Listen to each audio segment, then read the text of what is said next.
would like more information on this program, or if you'd like to express an opinion, email us at info@caucusnj.org and visit us online at oneonone.org. You're looking at Ed Rohs, who's the author of a provocative and very important book called Raised by the Church. Good to see you, Ed.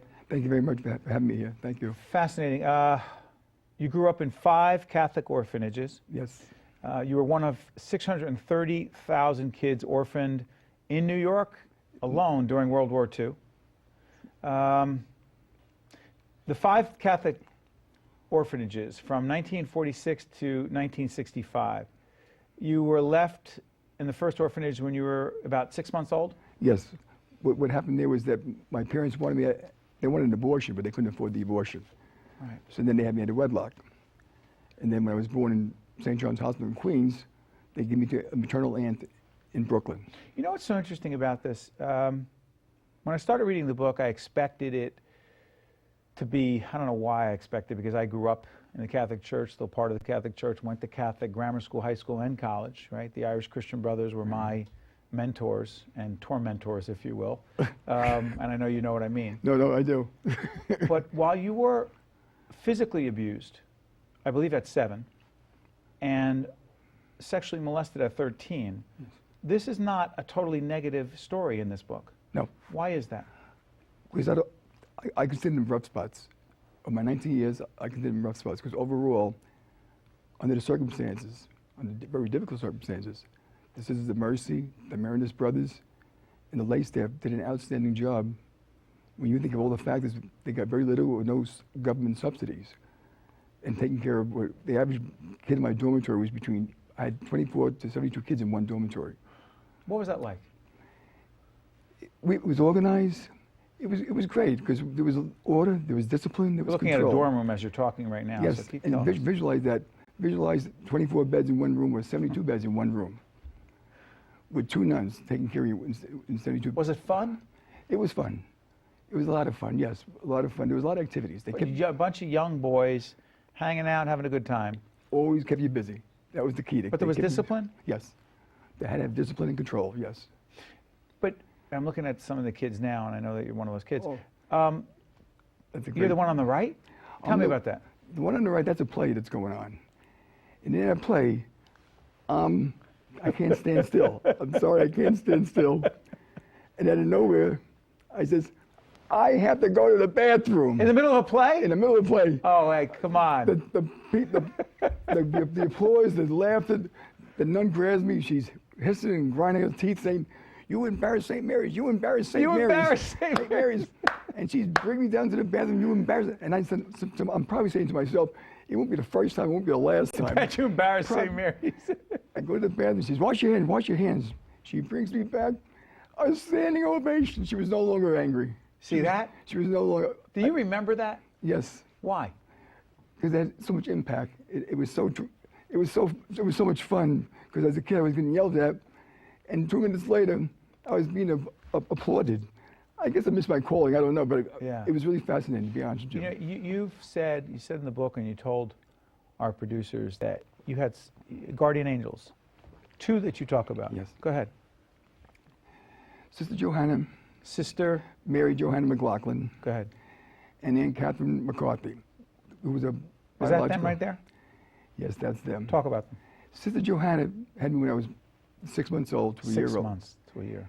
And then I got transferred to my second orphanage at the age of 2. And then she came to that place, although she was upset because she liked working with the babies. But when she arrived at the Convent of Mercy and saw me in the infirmary, sick, when I left healthy, she thought it was God's calling, that she was sent there to take care of Ed Rohs, because in those days, the Mother Superior ruled. Absolutely. And so that's what happened. So she took care of me then. And then we lost contact for a while, because in those days, you weren't allowed to leave the convent to visit. But Right. then what happened was, at Convent of Mercy, when I was 4 years old, Aunt Catherine McCarthy, the picture you saw, is Yes. her biological sister.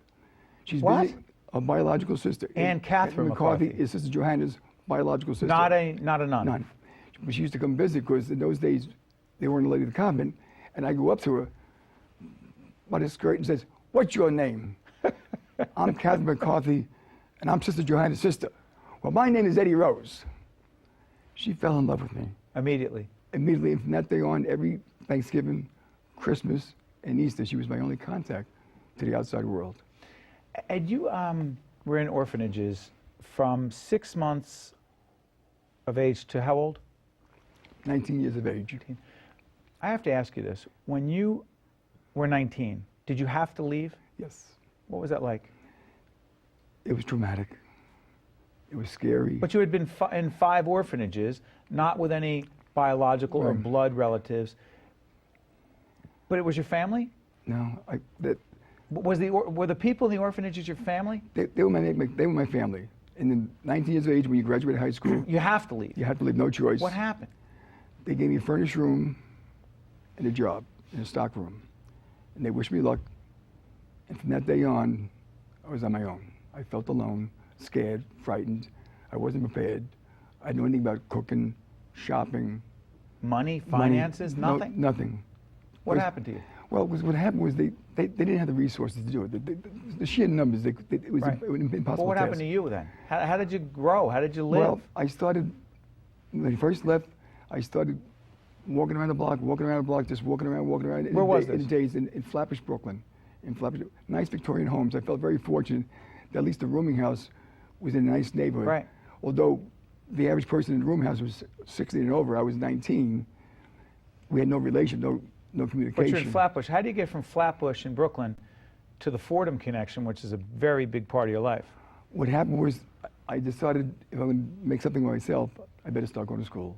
Good for you. So I started working back at the orphanage as a coach, as a Pop Warner coach, and started going to school. I started in community college first, then St. Francis College in Brooklyn, and then my last 2 years I said I want to go to the Jesuits. Right. So I went to Fordham University, and I did both. I always worked and went to school because I had known.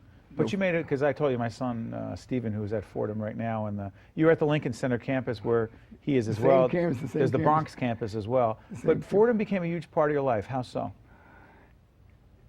Besides the education, what happened was when the institution closed down, the last place I worked in 1982, I went to Fordham, started working out in the weight room, and I got attached to the Fordham University basketball team, and they became my family for the next 17 years. Your family, the They were my basketball family. team. Basketball team, the coaches, and the student athletes During what years? from 1982 to 1999. Wow. That was my family. I traveled all over the country with the team. The coaches treated me like family. Coach McCarchick, Coach Penders, Coach Quinn, the great student athletes. They treated me like family. I got to ask you something before I let you out of here. What do you want people to take away from this book, Raised by the Church? Ed Hope. Rohs, what do you want people to take away? Hope and inspiration. And the reason I'm saying that is because if I can do it, when you read that book, if Ed Rohs can do it, there's any obstacle you can overcome. If you make your mind determination, commitment, and passion. And I have a feeling you just motivated and inspired a lot of people. Raised by the Church, growing up in New York City's Catholic orphanages, 5 from the ages of 6 months to 19 years. And Ed is motivating a lot of people right now. Thank you, Ed. Thank you very much. Wish you all the best. And thank you for having me. Our pleasure. Stay right there. One-on-one will continue right after this. Thank you, Ed. If you would like more information on this program, or if you'd like to express an opinion, email us at info@caucusnj.org and visit us online at